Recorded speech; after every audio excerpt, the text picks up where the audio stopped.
பார் முழுதும் மனித குல பண்புதனை விதைத்து பாமரர்கள் நெஞ்சத்திலே பகுத்தறிவை வளர்த்து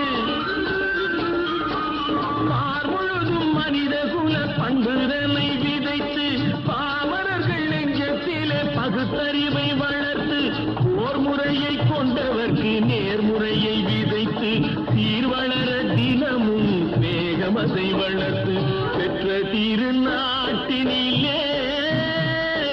பற்றுதனை விதைக்கணும் பற்றுதனை விதைத்து விட்டு நல்ல ஒற்றுமையை வளர்க்கணும்